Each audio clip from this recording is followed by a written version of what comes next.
ఓం మహాగణాధిపతయే నమః. ఓం గురుభ్యో నమః. ఓం శ్రీమాత్రే నమః. పరమేశ్వర స్వరూపమైనటువంటి జ్యోతిష, వాస్తు మరియు ఇతర అనేకమైనటువంటి శాస్త్రములను మనకు అందించినటువంటి మహర్షులకి నమస్కారం. హయగ్రీవ హయగ్రీవ హయగ్రీవేతి యో వదేత్తస్స నిస్సరతే వాణీ జహ్నుకన్యా ప్రవాహవర్త అరుణాం కరుణాతరంగితాక్షీం ధృతపాశాంకుశపుష్పబాణచాపాం అనిమాదిభిరావృతాం మయూకైః అహమిత్యేవ విభావయే భవానీ. శ్రీమాత్రే నమః. ప్రేక్షకులకి ఆ లలితాంబిక అమ్మవారి యొక్క అనుగ్రహం పరిపూర్ణంగా కలగాలని మనస్ఫూర్తిగా కోరుకుంటూ మనం ఈరోజు చెప్పుకోబోయేటువంటి టాపిక్ ఏమిటంటే, ఒక్కొక్క జాతకుడు ఒక్కొక్క విషయం వల్ల ఎఫెక్ట్ అవుతూ ఉంటాడు అతని లైఫ్లో. కొంతమందికి బ్లాక్ మ్యాజిక్ వల్ల కానివ్వండి, లేనట్లయితే కొంతమంది దృష్టి దోషం వల్ల కానివ్వండి, లేనట్లయితే మరి కొంతమందికి వాళ్ళ జన్మజాతకంలో ఉన్నటువంటి మహాదశ అనుకూలించకపోవడం వల్ల కానివ్వండి, వాళ్ళు పూర్వజన్మలో చేసుకునేటువంటి కర్మ వల్ల జరుగుతూ ఉంటాయి ఇవన్నీ కూడా. అయితే ఏ లగ్నం వారికి వేటి యొక్క ప్రభావం ఎక్కువగా ఉంటుంది వాళ్ళ జీవితంలో అనేటువంటి విషయాలు మనం ఇప్పుడు ఒక్కొక్క లగ్నాల రీత్యా చెప్పుకుందాం. అదేవిధంగా వారికి కొంతమందికి జాతకం ఉండదు, మరి అలాంటి వాళ్ళు ఏ ఉపాసన చేసుకుంటే దాని నుంచి బయటపడతారు.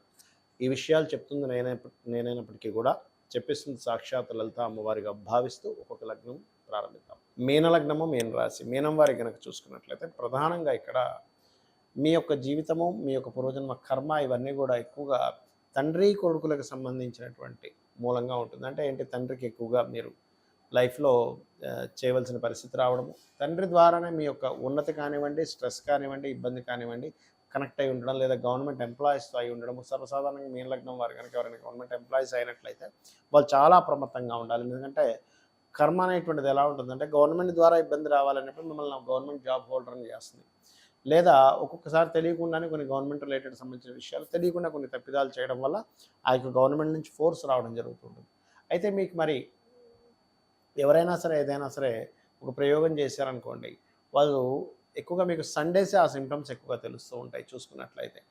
అలాగే సన్ కనుక ఎక్కువగా పాడైతే తప్ప, సన్ కనుక బాగున్నట్లయితే తండ్రి ద్వారా మీరు లబ్ధి పొందడము. అంటే తండ్రి ఇప్పుడు ఎట్లా ఉంటుందంటే, తండ్రి కొడుకులకి లాభ నష్టాలను కాదు ఇక్కడ ఉద్దేశం. ఏమైపోతుందంటే కొన్ని కొన్ని సందర్భాల్లో తండ్రికి ఏదైనా నష్టం బాగా భారీ నష్టం రావడం వల్ల మీరు కుటుంబాన్ని చూసుకోవాల్సిన పరిస్థితి వస్తుంది మీన లగ్నానికి.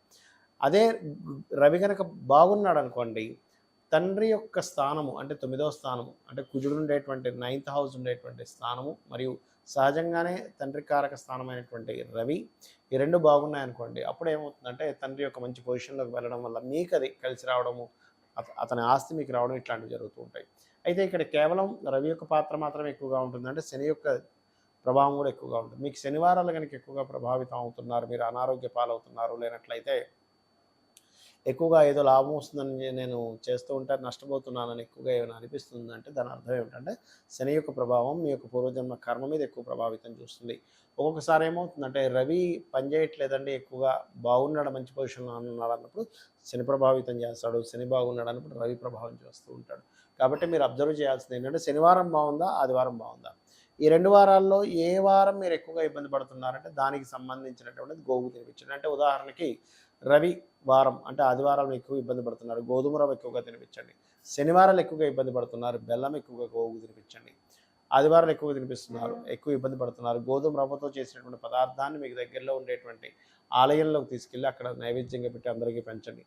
ఒకవేళ శనివారం ఎక్కువ ప్రభావితం అవుతున్నారు అన్నప్పుడు ఒక మూకుడులో మట్టి మూకుడులో నూనెను వేసి అందులో మీ యొక్క ఫేస్ని చూసుకొని ఆ నూనెను తీసుకెళ్ళి మీకు శివాలయం ఉన్నట్లయితే అక్కడ దీపారాధన కోసం కనుక ఇచ్చినట్లయితే దాని యొక్క ప్రభావం తగ్గుతుంది. మరియు అనాకలిత సాదృశ్య చుబుక శ్రీ విరాజిత అయిన మహానామస్మరణ చేయండి అన్న విధాలు బాగుంటుంది. కొంతమందికి లగ్నం కానీ, నక్షత్రం కానీ, రాశి కానీ తెలియదు. మరి అలాంటి వాళ్ళు ఏం చేయాలి అంటే, వాళ్ళ జన్మజాతకంలో ఎప్పుడైనా ఒకటే గుర్తుపెట్టుకోండి, రుణాల బాధలు, శత్రు బాధలు, అదేవిధంగా రోగ బాధలు, అంటే రుణ రోగ శత్రు బాధలు, ఈ 3 బాధల నుంచే ఫస్ట్ మొట్టమొదటిగా విముక్తి పొందుదామని చూస్తూ ఉంటారు ప్రతి జీవి కూడా. అయితే ఈ యొక్క అంశం అనేటువంటి ప్రతి జీవికి ఉంటుంది, మనుషుడికి మాత్రమే కాదు. మరి ఈ జాతకం తెలియనప్పుడు ఏం చేయాలి అంటే, సూర్య ఆరాధన అన్నిటికంటే ముఖ్యమైనటువంటి సూర్య ఆరాధన చేయండి. రెండవది ఏంటంటే, మీకు ఇష్టదైవం ఎవరైనా ఉంటారు, అంటే శివుడు కావచ్చు, నారాయణుడు కావచ్చు, అమ్మవారు కావచ్చు, ఎవరైనా కావచ్చు, గుర్తుపెట్టుకోండి. ఒకటే, వాళ్ళ యొక్క నామస్మరణ తీసుకొని వాళ్ళ మంత్ర సాధన చేస్తూ ఉండండి రెగ్యులర్గా. అంటే వారి యొక్క నామాన్ని తీసుకొని ఓం నమో నారాయణాయ, విష్ణువుని కనుక మీరు ఇష్టపడుతూ ఉన్నట్లయితే, లేదంటే ఓం నమ శివాయ, ఓం శ్రీమాత్రే నమ, లేదా ఓం స్కందాయ నమ, ఓం మహాగణాధిపతయ నమ, అంటే మీ ఇష్టదైవాన్ని ఏదైనా తీసుకొని దానికి ముందు ఓము లాస్ట్లో నమః కలుపుకొని చేసుకోండి రోజు. ఇది మీకు ఈ మంత్రం ద్వారా ఏమవుతుంది అంటే, మీకు అసలు ఇష్టదైవం అనేది ఎందుకు ఏర్పడుతుంది? పాస్ట్ లైఫ్లో మీరు చేసినటువంటి సాధన ఏదైతే ఉందో ఆ సాధన ఈ యొక్క లైఫ్లో ఈ రూపంలో వస్తుంది. అంటే మీకు అది ఆ స్ఫురణ వస్తుంది, నాకు ఈ దైవం అంటే ఇష్టం అనేటువంటిది. అదేవిధంగా కొన్నిసార్లు జాతక దోషం ఉండదు. ఒక్కొక్కసారి ఏమవుతుందంటే మీరు వెళ్ళినటువంటి ఇంటి దోషం వల్ల అవుతూ ఉంటుంది. అంటే మీరు బాగా అబ్జర్వ్ చేసి ఈ ఇంటికి వెళ్ళినప్పటి నుంచే నాకు ఇలా జరుగుతుంది అని అనుకున్నప్పుడు మాత్రం మీరు తక్షణమే ఆ ఇల్లు ఖాళీ చేసి ఇంకో ఇంటికి వెళ్ళి మారిపోండి. లేదండి మాది సొంత ఇల్లు అండి, సొంత ఇల్లు అయినా సరే ఇంకా ఈ ప్రాబ్లం ఇట్లాగే ఉంటుందా, మేము మార్చుకోలేమా అంటే, ఖచ్చితంగా సొంత ఇల్లు అయినప్పుడు మీరు వాస్తు చూపించుకొని మీరు మార్చుకోవచ్చు.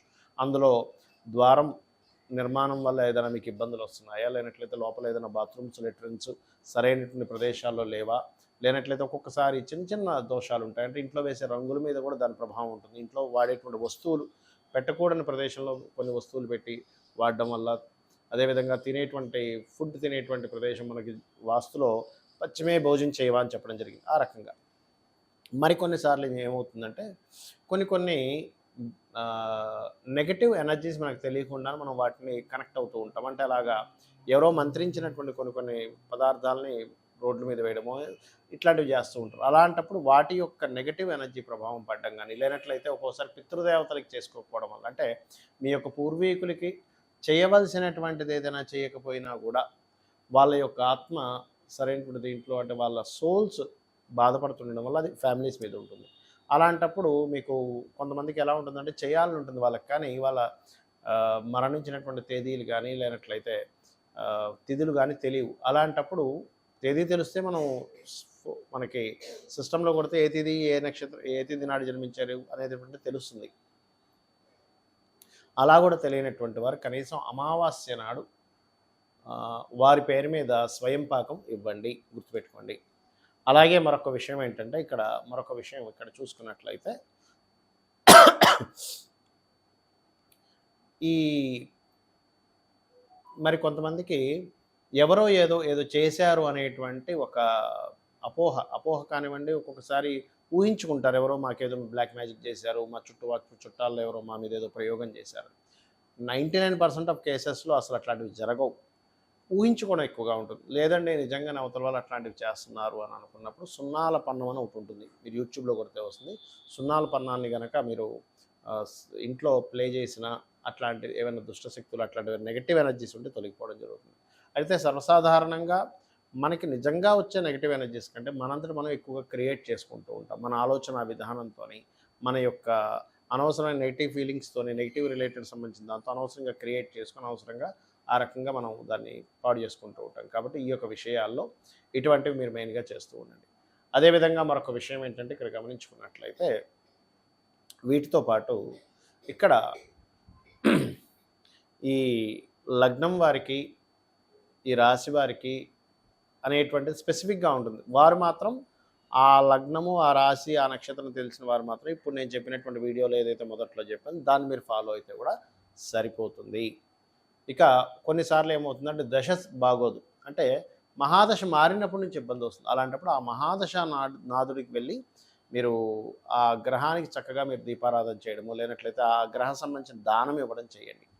గోశాలకు రెగ్యులర్గా వెళ్తుంటే కూడా మీకు ఉండేటువంటి పూర్వజన్మ కర్మ అనేటువంటి తొలగుతుంది. గోశాలకు వెళ్ళి ప్రధానంగా మీరు బెల్లం గోవులకు తినిపించడము, అదేవిధంగా ఎక్కువ అప్పులు ఉన్నటువంటి వారు గోవుకు తినిపించి ఓం అపర్ణాయ నమః అనేటువంటి మంత్రాన్ని గోశాలలో కనీసం ఒక 40 నిమిషాలు ఉండి కనుక చేస్తున్నట్లయితే త్వరగా మీ అప్పులు తీరేటువంటి ఛాన్సెస్ ఎక్కువగా పెరుగుతాయి. అదేవిధంగా మరింత ఎక్కువగా శనికి సంబంధించిన దోషాలు ఎక్కువగా ఉన్నాయండి, చాలా పీడన అనుభవిస్తున్నాం అనుకునేటువంటి వారు మూకుల్లో ఒక నూనె వేసి ఆ నూనెలో మీ ఫేస్ని చూసుకొని ఆ నూనెని శివాలయంలో దీపారాధన కోసమని ఇవ్వండి. ఇచ్చినట్లయితే మీకు ఆ దోషం అనేటువంటి తొలగుతుంది. ఇది కూడా శనివారం చేయండి. ఖచ్చితంగా మరింత ఎక్కువ దోషాలు ఉన్నాయనుకునేటువంటి వారు లలితాసహస్రనామాల్లో ఓం అనాకలిత సాదృశ్య చుబుక శ్రీ విరాజితాయే నమః అనే నామస్మరణ చేయండి. ఖచ్చితంగా అన్ని విధాలా బాగుంటుంది. శ్రీమాత్రే నమః.